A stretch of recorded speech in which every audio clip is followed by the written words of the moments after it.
प्रभु यीशु मसीह के नाम में आपको अनुग्रह, शांति और आशीष मिले। प्रभु यीशु मसीह इस जगत में पापियों का उद्धार करने के लिए आया। ये गलतफहमी है कि वो एक धर्म बनाने आया। हाँ, निश्चित रूप से लोगों ने क्रिश्चियनिटी को एक धर्म बना दिया है, लेकिन जो सच्चे प्रभु यीशु के विश्वासी हैं, जिन्होंने उसका उद्धार पाया है, जिन्होंने पापों की क्षमा पाई है, वो सचमुच में जानते हैं कि वो किसी धर्म के पीछे नहीं है, परंतु प्रभु यीशु के पीछे है। प्रभु यीशु के आने का एक मुख्य उद्देश्य ये है कि पापी को पापों की क्षमा मिले और उसको ये निश्चय मिले कि मरने के बाद मैं प्रभु की उपस्थिति में हूंगा या होंगी। इसको कहते हैं उद्धार की या मुक्ति की निश्चितता। तो प्रभु यीशु ये उद्धार की निश्चितता देता है एक पापी को, जो उस पर विश्वास करता है, जो अपने पापों से पश्चाताप करता है। तो एक जाने माने, जो बाद में बहुत जाने माने थे, लेकिन उनके शुरुआत के जीवन की बात बता रहा हूं। एक प्रचारक थे, उनका मैं पूरा नाम नहीं बता रहा हूं, लेकिन इनिशियल बता रहा हूं, JW। तो जो ये JW थे, इन्होंने ये प्रचार करते थे, लोगों को अच्छा लगता था और ये प्रभु यीशु से प्यार भी करते थे। इनके बातें सुन के लोगों को आशीष मिलती थी। तो किसी ने उनको पूछा कि क्या आपको अपने उद्धार के बारे में निश्चितता है? क्या आपको निश्चय है कि मरने के बाद आप स्वर्ग ही जाओगे? तो JW ने कहा, अरे यीशु मसीह ने तो पूरे जगत के लिए अपना प्राण दिया। तो सवाल पूछने वाले ने कहा, ये तो हम जानते हैं, लेकिन तुम बताओ, क्या तुम्हें निश्चय है कि तुम्हारा उद्धार हो गया? क्या तुम मरने के बाद निश्चय नरक ना जाकर स्वर्ग में ही जाओगे? तो फिर JW ने बोला कि मैं मानता हूं कि परमेश्वर ने मेरे लिए भी अपने उस उद्धार की योजना में मेरे लिए भी जगह रखी है। उस सवाल पूछने वाले ने फिर पूछा, लेकिन तुम ये बताओ, क्या तुम्हें व्यक्तिगत निश्चय है? और ये बात उसके दिल में एक तीर की तरह लगी, JW के। और जब तक उन्होंने इस बात को सही तरह समझ ना लिया कि परमेश्वर का वचन क्या कहता है, वो आराम से नहीं बैठा।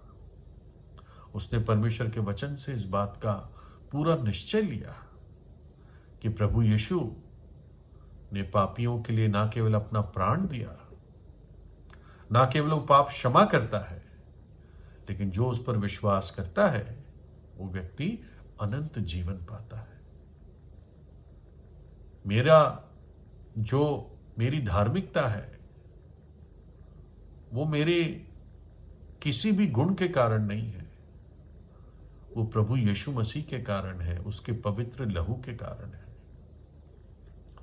और बहुत सारे लोग होते हैं, ऐसे पादरी भी होते हैं, प्रीस्ट भी होते हैं, जिनको मालूम ही नहीं होता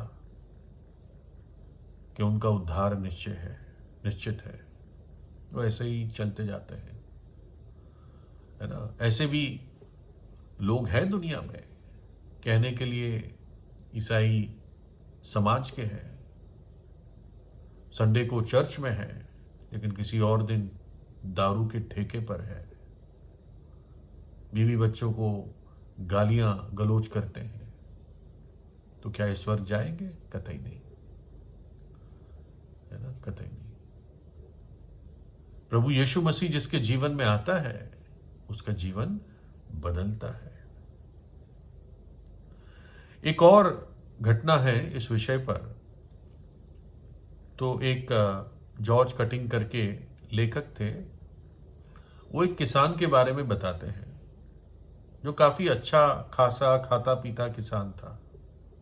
खेत भेड़े ये सब उसके पास थे, और ये किसान प्रभु यीशु पर विश्वास करता था। लेकिन इसके मन में भी ये संदेह रहता था, मैं मर जाऊंगा तो कहां जाऊंगा?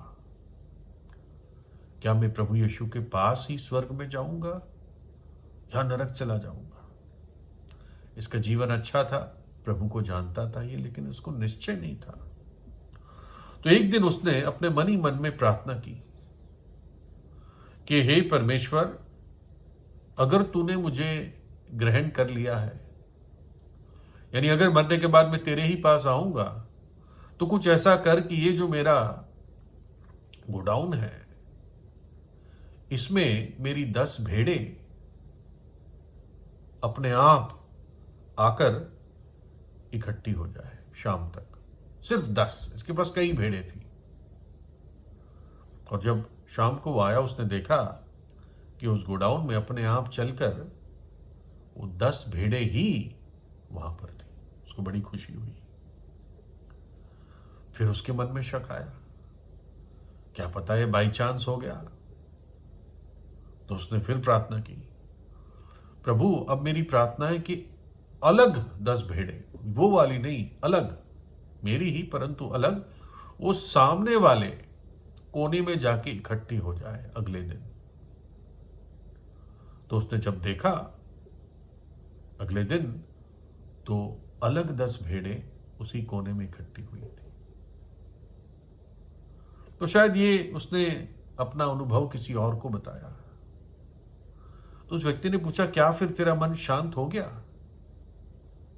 कि तू अनंत जीवन में ही प्रवेश करेगा? बोला, नहीं, मेरा मन तभी भी शांत नहीं हुआ। मेरा मन तब शांत हुआ जब मैंने परमेश्वर के वचन बाइबल से पढ़ा कि प्रभु यीशु अनंत जीवन देता है। जब वचन से पढ़ा, जब मुझे वचन का आधार मिला, परमेश्वर के वचन से निश्चितता मिली, क्योंकि उसका वचन सत्य है, फिर सारा मेरे मन में जो धुआं था वो कहता है हट गया। और अब मुझे उस पर भरोसा है कि प्रभु यूं कहता है, मेरी कल्पनाओं और मेरे कैलकुलेशन से नहीं, प्रभु कहता है। और प्रभु क्या कहता है? यूहन्ना 3:16 में कहता है, परमेश्वर ने जगत से ऐसा प्रेम किया कि अपना इकलौता पुत्र दे दिया, ताकि जो कोई उस पर विश्वास करे, जो कोई, वो नाश न हो परंतु अनंत जीवन पाए। ये परमेश्वर का वचन प्रॉमिस देता है, जो कोई उस पर विश्वास करेगा वो नाश न होगा परंतु अनंत जीवन पाएगा। 10 अध्याय में प्रभु कहता है, मेरी भेड़ें मेरा शब्द सुनती है और मैं उन्हें जानता हूं, और वे मेरे पीछे पीछे चलती है, और मैं उन्हें अनंत जीवन देता हूं, और वे कभी नाश ना होगी, और कोई उन्हें मेरे हाथ से छीन ना लेगा। कहता, मैं अपनी भेड़ों को, मुझ पर विश्वास करने वालों को मैं अनंत जीवन देता हूं। जिन्होंने अपने पापों से सच्चा पश्चाताप किया, जो अपने पापों को मानता है और छोड़ता है, वो दया पाएगा। ऐसा अच्छा चरवाहा यीशु है। देखिए, आमतौर से भेड़ का ही ऊन कतरा जाता है, भेड़ें बेची जाती है ताकि औरों का खाना बन जाती है ना। बहुत सारे बिजनेस चलते हैं, भेड़ों का मीट, लैम्स मीट बहुत खाया जाता है।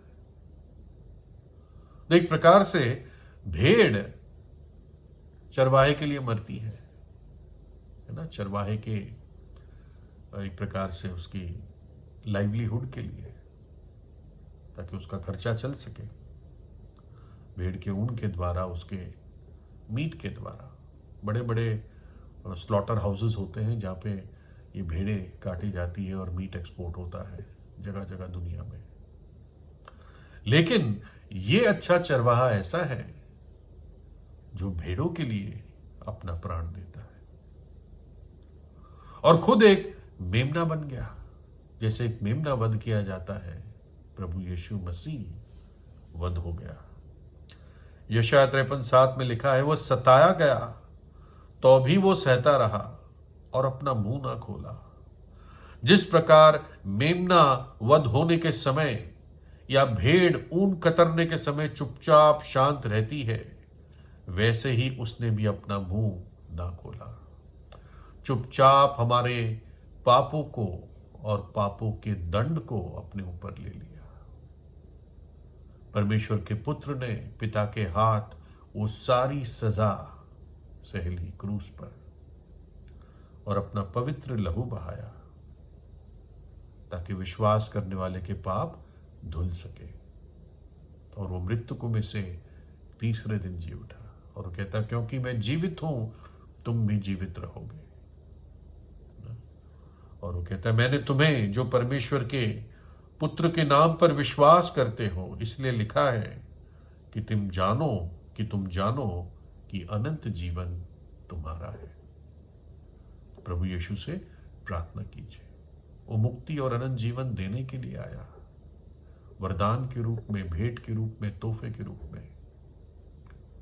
जो इनकार करेगा, एक दिन उनके लिए द्वार बंद हो जाएगा और पापों की मजदूरी मृत्यु है। पापों का परिणाम भयानक है। लेकिन प्रभु यीशु पापों की क्षमा देने आया, आशीष देने आया। प्रार्थना कीजिए। प्रभु यीशु आपको आशीष दे।